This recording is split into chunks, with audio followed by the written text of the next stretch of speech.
Kompas Bisnis hadir untuk Anda bersama saya Asri Gunawan. Saudara, 20 Januari 2025 bukan hanya sejarah bagi Amerika Serikat, tetapi juga lembaran baru bagi dunia. Kita sama-sama ambil nafas dulu, dengar baik-baik. Donald Trump kembali dilantik sebagai Presiden Amerika Serikat untuk kali kedua. Yes, Amerika Serikat kembali di bawah kendali Donald Trump. Tapi apakah hanya Amerika Serikat saja yang berada dalam genggaman Trump? Secara tidak langsung, dunia juga iya loh, lewat kebijakan-kebijakan yang berdampak langsung. Lalu apa karakter Trump yang bisa dipelajari di masa lampau saat ia menjabat pertama kali sebagai Presiden Amerika Serikat di tahun 2017? Jawabannya adalah tarif. Indonesia adalah salah satu negara yang pada masa lalu ini dibilang curang oleh Trump karena neraca dagang Amerika ini tekor terus oleh Indonesia. Nah, Indonesia tidak sendiri saudara, ada negara-negara lain yang Trump ini nggak suka menjadi Presiden Amerika Serikat lagi. Apakah Trump ini menggenggam nyawa dunia? Kita ke data berikutnya. Cinta mati pada tarif. Watak dan karakter Trump sudah terkenal lewat caranya memimpin Amerika Serikat selama 4 tahun lamanya, berakhir 4 tahun lalu. Tarif adalah peluru yang hampir selalu dipakai Trump bagi banyak negara mitra dagang. Saat kampanye saudara janjinya sama. Tarif adalah kunci yang diyakini membuat Amerika berjaya di peta dagang dunia. Tetapi peluru ini membuat meriang banyak negara di dunia karena kena imbas. Lalu apa janji Trump? Pertama, getok tarif 100% bagi negara yang sepakat meninggalkan dolar Amerika Serikat. Kemudian BRICS adalah negara yang berencana memutus ketergantungan pada dolar. Di Januari ini Indonesia bergabung ke BRICS. Nah, itulah kenapa Kompas Bisnis juga bilang Indonesia ini punya nyali besar menghadapi Amerika meski ini pasti dengan strategi. Lalu siapa musuh bebuyutan Trump? Mudah sih jawabnya, Tiongkok. Nah, Trump ini akan menaikkan tarif impor barang asal Tiongkok jadi 60% secara umum, bahkan menjadi 100% khusus untuk produk otomotif. Kalau Tiongkok kena getok, sudah pasti dua pilihannya nih. Balas Trump sembari cari pasar baru juga, kemudian Kanada dan Meksiko juga akan digetok tambahan tarif 25%. Trump juga punya sentimen negatif pada dua negara ini loh karena masalah jasa. Pada dunia, Amerika sempat rekor defisit terdalam di Juli 2024 di 78,8 miliar dolar Amerika Serikat. Watak Trump ini memantik hitungan Bank Dunia. Kita akan lihat data berikut ya saudara. Bank Dunia langsung mengingatkan Amerika secara spesial mengingatkan Trump. Kalau Trump benar-benar menjalankan kenaikan tarif impor sebesar 10% dari mitra dagang global, yang terjadi adalah ekonomi dunia ini akan berkurang 2,7%. Lebih parah jika negara yang digetok tarif tinggi membalas, maka ekonomi dunia ini juga bisa tertekan sampai 0,3% poin. Inilah kenapa judulnya, apakah Trump juga menggenggam nyawa ekonomi dunia? Dampak apa yang terjadi pada Indonesia kalau perang dagang di dunia kembali terjadi? Ekspor akan melemah karena permintaan global juga menurun. Banyak negara saling mengeluarkan kebijakan proteksi. Trump ini dulu pernah bilang Indonesia curang. Bagaimana hubungan dagang antara Indonesia dan Amerika? Kita lihat data berikutnya. Kami ambil data terbaru milik Badan Pusat Statistik sampai November 2025. Amerika adalah penyumbang surplus terbesar perdagangan non-migas bagi Indonesia. Sederhananya Indonesia ini menang banyak karena ekspor ke Amerika Serikat. Kita lihat saudara, di tahun 2023 bulan November ini surplus dagang Indonesia non-migas atau angkanya ini adalah 1,24 miliar US dollar. Kemudian di bulan Oktober tahun 2024 nilainya adalah sebesar 1,52 miliar US dollar dan di tahun 2024 juga tahun yang sama tapi di bulan yang berbeda, di bulan setelahnya di bulan November ini sebesar 1,58 US dollar. Lihat kan datanya, dari tahun ke tahun selalu naik, bahkan secara bulanan juga naik. Kekhawatiran Trump ini untuk kasih kebijakan yang enggak-enggak ke dunia ini bisa tercermin dari pergerakan rupiah. Nah, kita lihat seperti apa pergerakan rupiah di data berikutnya. Kalau kita lihat grafiknya saudara, naik turun ya. Di tanggal 27 Desember 2024, kurs ini sebesar 16.251. Kemudian di tanggal 17 Januari 2025 adalah sebesar 16.373. Ini cukup atau sangat fluktuatif begitu ya. Terlihat sekali fluktuasinya sangat terasa. Bahkan terakhir akhirnya nyaris ke 16.400 rupiah per dolar Amerika Serikat. Tapi Bank Indonesia ini bilang nilai tukar rupiah terhadap dolar pada Januari 2025 tepatnya hingga 14 Januari 2025 hanya melemah sebesar 1% poin dari level nilai tukar akhir 2024. Nah, perkembangan nilai tukar rupiah terhadap dolar Amerika Serikat juga relatif lebih baik jika dibandingkan dengan mata uang regional lainnya seperti rupiah India, peso Filipina, dan baht Thailand yang masing-masing melemah sebesar 1,20%, 1,33%, dan 1,92% poin. Bank Indonesia juga menurunkan ekspektasi pertumbuhan ekonomi tahun 2025 karena menurunnya permintaan global. Tetapi hanya dengan Amerika Serikatlah Indonesia diprediksi masih akan surplus. Berikut pernyataan Gubernur Bank Indonesia Peri Warjio. Pada tahun 2025, pertumbuhan ekonomi Indonesia diperkirakan juga lebih rendah dari perkiraan sebelumnya. Ekspor diperkirakan lebih rendah sehubungan dengan melambatnya permintaan negara-negara mitra dagang utama kecuali dari Amerika Serikat. Bank Indonesia memperkirakan pertumbuhan ekonomi Indonesia pada tahun 2025 berada pada kisaran 4,7 sampai 5,5%, sedikit lebih rendah dari kisaran perkiraan sebelumnya 4,8 sampai 5,6%. Presiden terpilih Amerika Serikat Donald Trump akan dikukuhkan sebagai Presiden ke-47 Amerika Serikat pada Senin 20 Januari 2025 waktu setempat. Donald Trump dengan sepak terjang perang dagangnya dan dampaknya bagi Indonesia. Usai jeda, kita akan ulas bersama ekonom Universitas Indonesia Fitra Faisal. Tetaplah di Kompas Bisnis.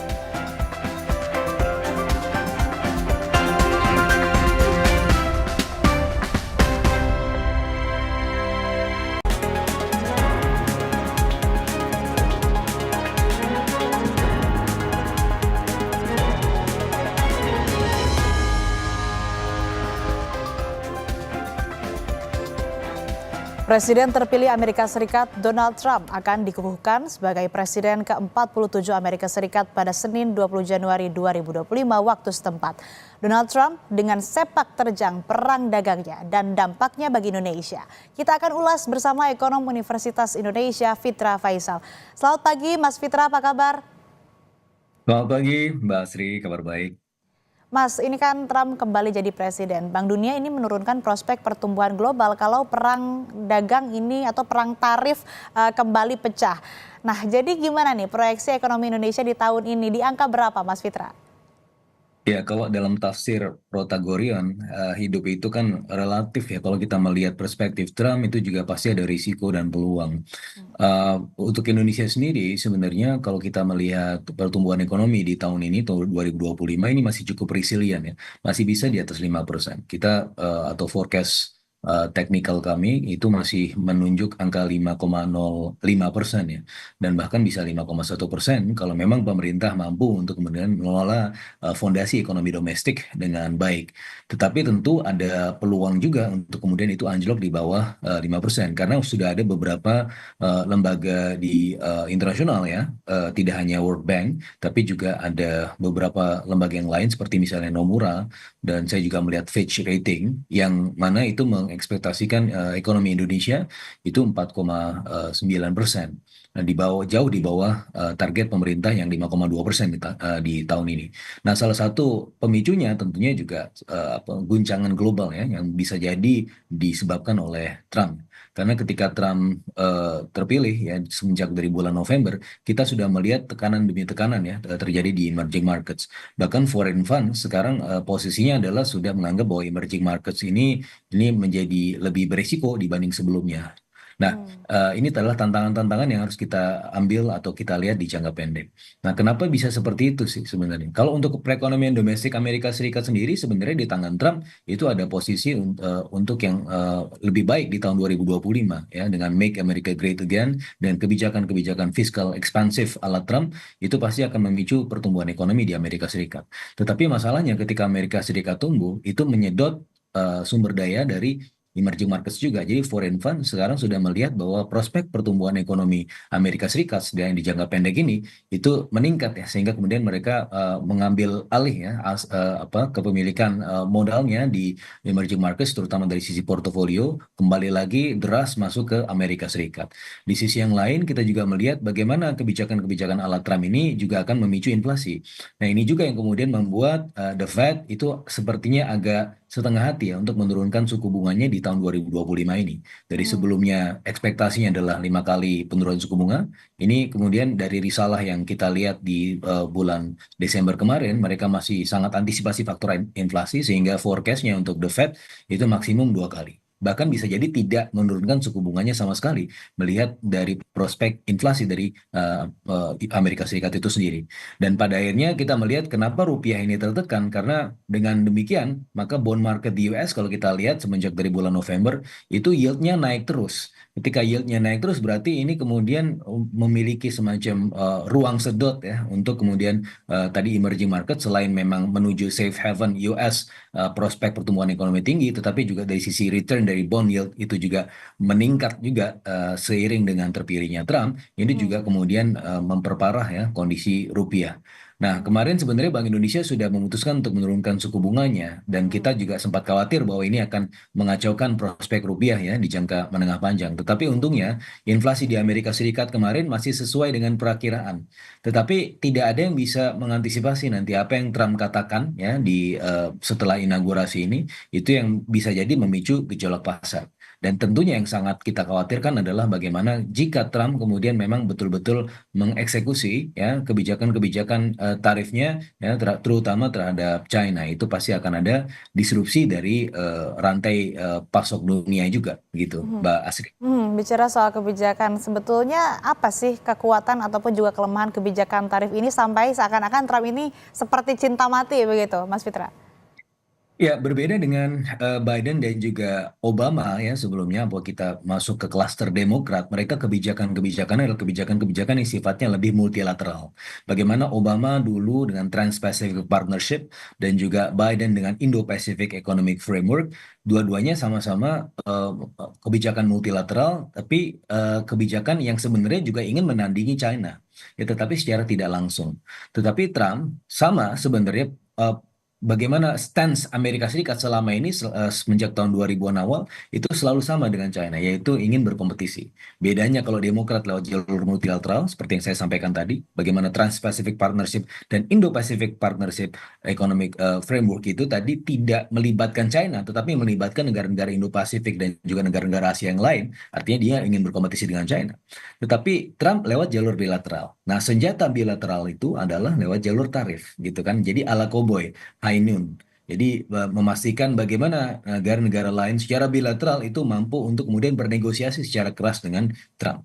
Memang ini di satu sisi ada risikonya, tetapi di sisi yang lain kalau kita kembali lagi kepada periode pertama Trump, di akhir-akhir periode Trump itu kita sebenarnya Indonesia hampir saja membuat semacam limited trade deals ya dengan strategi-strategi bilateral yang tadi Trump lancarkan. Memang dia mengancam, tapi di sisi yang lain selalu membuka peluang negosiasi. Sehingga bisa jadi ini menjadi peluang kita juga ya untuk kemudian masuk ke Trump. Di sisi yang lain juga ada peluang juga kita ketika Trump itu terlalu keras dengan China, maka kita bisa saja menjadikan Indonesia sebagai basis kawasan yang mengelola produk-produk China, intermediate goods yang masuk ke Indonesia. Sementara kita juga bisa memiliki peluang untuk re-export kepada Trump, kepada Amerika Serikat, yang mana Trump ini sepertinya tidak atau belum menganggap Indonesia sebagai ancaman. Nah, kalau kita melihat bagaimana Pak Prabowo ketika Trump itu sudah terpilih ya setelah di bulan November menelepon menyatakan penghormatannya, menyatakan selamat, dan itu juga kalau kita lihat dari sisi subliminal apa yang disampaikan Pak Prabowo ketika ya apa namanya mengafirmasi apa yang disampaikan oleh Trump ya selama telepon-teleponan itu sedikit banyak kemudian memposisikan diri sebagai bukan ancaman. Dan itu merupakan strategi Indonesia untuk juga masuk kepada apa Amerika Serikat. Jadi kita berteman dengan China, kita juga berteman dengan Amerika Serikat, dan tentunya strategi berbeda-beda. Ketika strategi kita meninggikan diri dia dengan Amerika Serikat, maka itu adalah bisa jadi persepsi buruk ya, karena kita dianggap sebagai ancaman. Tapi apa yang dilakukan oleh Pak Prabowo adalah mengafirmasi apa yang dikatakan Trump, ya yes sir gitu kan. Itu suatu hal yang menurut saya itu suatu strategi yang khusus ya, yang memang ditunjukkan oleh Pak Prabowo kepada Trump. Nah, ini menurut saya menarik ya, karena dengan demikian maka kita tetap bisa untuk tetap menjalankan politik bebas aktif kita. Meskipun kita sudah masuk BRICS ya, tapi BRICS menurut saya bukan merupakan apa namanya suatu kemunduran buat kita, karena pada saat yang bersamaan kita kan sebenarnya juga sedang submit OECD. Pun demikian, sebenarnya dengan Trump itu yang dijalankan strateginya adalah bukan strategi lewat multilateralism atau regionalism, meskipun kita dengan BRICS, tapi kita masih bisa menjaga hubungan kita secara bilateral dengan Trump ya, dengan Amerika Serikat. Meskipun tadi apapun kebijakannya termasuk juga soal tarif ini akan pasti didiskusikan dan juga bisa membuka negosiasi begitu ya. Tapi apakah kira-kira Trump ini akan tancap gas untuk getok tarif di semester pertama ini atau baru setelah pertengahan tahun? Dan kira-kira ekspor kita ke Amerika kayak gimana nih? Meskipun selama ini surplus dan tadi juga Mas Fitra bilang sebetulnya Amerika belum menganggap Indonesia ini sebagai ancaman begitu. Ya, saya rasa Trump di episode kedua ini akan jauh lebih soft ya. Dari beberapa informasi yang saya dapatkan dari teman-teman di China dan juga Jepang, sebenarnya sebelum Trump terpilih pun, mereka sebenarnya sudah in favor terhadap Trump. Itu suatu hal yang sebenarnya cukup mengejutkan ya. Kenapa? Karena kan Trump ini membuat disrupsi yang sedemikian besar ya pada ekonomi dunia. Tapi di sisi yang lain, ternyata kenapa mereka lebih memilih Trump? Karena ya mereka melihat potensi ekonomi juga ya dari apa yang kemudian kepemimpinan Trump ya. Mereka sudah tahu bahwa Trump itu akan bernegosiasi secara keras, tapi ya itu adalah bagian dari permainan juga, dan mereka sudah mampu untuk kemudian membaca itu dan membaca bahkan ruang-ruang ekonomi di balik itu. Yang kita patut sepakati ya, di zaman Trump itu tidak ada em, perang fisik ya, dan itu juga yang kemudian bisa kita lihat nanti ke depan. Dan berikutnya adalah pendekatan Trump dengan China sepertinya akan jauh lebih soft. Bagaimana TikTok misalnya, ini sebagai salah satu indikator ya. TikTok di zaman Biden itu sudah di-ban, tapi di zaman Trump itu dibuka lagi ruang negosiasinya. Bahkan kemarin itu sempat tutup sama sekali, nggak bisa diakses. Trump yang bilang bahwa ya TikTok dibuka lagi di zaman saya. Dan itu kemudian ada peluang negosiasi kan. Berarti kalau kita lihat ada ruang-ruang ekonomi yang bisa jadi tumbuh. Karena biar bagaimanapun Trump itu adalah negosiator, Trump itu adalah businessman, dan itu juga kemudian ruang-ruang yang mungkin kita bisa dapatkan ya. Indonesia bisa masuk ke sana, dan juga tentu masih bisa kemudian menjaga pertemanan dengan negara-negara lain gitu. Meski tensinya lebih soft, lebih rendah begitu ya antara Amerika dan Tiongkok, tapi kan masih ada potensi efeknya terkait dengan apa kalau misalkan nantinya terjadi ada perang dagang. Nah, apalagi Indonesia juga udah gabung BRICS. Nah, kira-kira apa sih yang harus dimitigasi atas risiko fluktuasi kurs, Mas Fitra?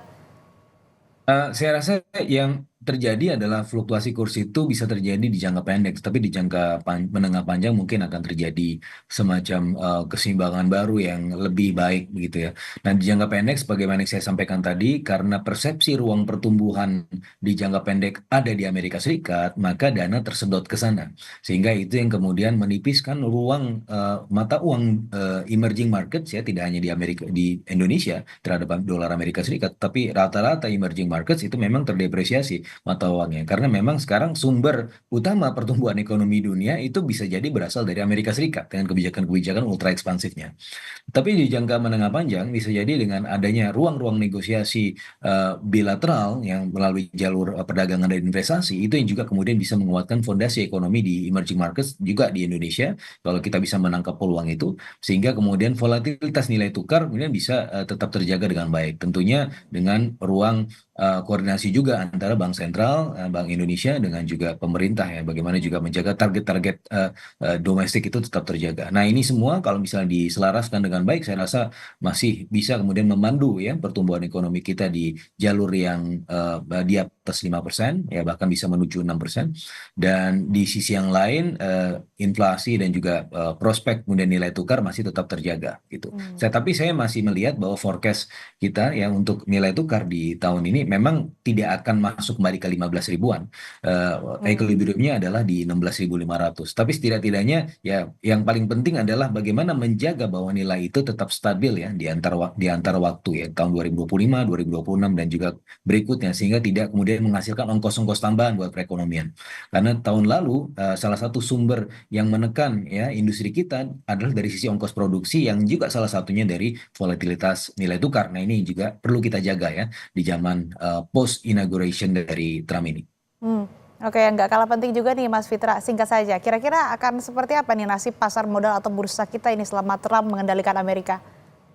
Saya rasa masih sangat oke ya, karena Trump itu adalah penghela nafas ekonomi Amerika Serikat yang diharapkan juga menjadi penghela nafas ekonomi dunia juga. Tadi memang Bank Dunia memprediksikan ada ruang pertumbuhan yang semakin terbatas tahun 2025, tapi saya melihat bahwa ketika Amerika Serikat tinggi pertumbuhan ekonominya, yang lain juga bisa jadi ada kemungkinan akselerasi, ada bandwagon effect yang mana itu pada akhirnya akan terefleksi pada pasar kita, baik itu di pasar obligasi maupun di pasar saham. Begitu, Mbak Asri. Baik, artinya dengan kembali terpilihnya Trump sebagai Presiden Amerika Serikat untuk periode kedua ini, prediksi ataupun juga yang bisa dibaca ini mungkin antara perang dagang ataupun juga potensi perang dagang dengan Tiongkok ini akan lebih soft. Kemudian kalau dampaknya terhadap Indonesia tadi kurs masih terjaga, kemudian juga terkait dengan pasar modal ini masih oke-oke aja begitu ya. Tapi memang harus diwaspadai khususnya juga tadi soal kebijakan getok tarif begitu yang ini akan tentunya berdampak meskipun selama ini selalu masih surplus begitu ekspor yang dilakukan oleh Indonesia ke Amerika. Baik, terima kasih Mas Fitra Faisal, ekonom Universitas Indonesia telah bergabung bersama kami di Kompas Bisnis. Sehat selalu.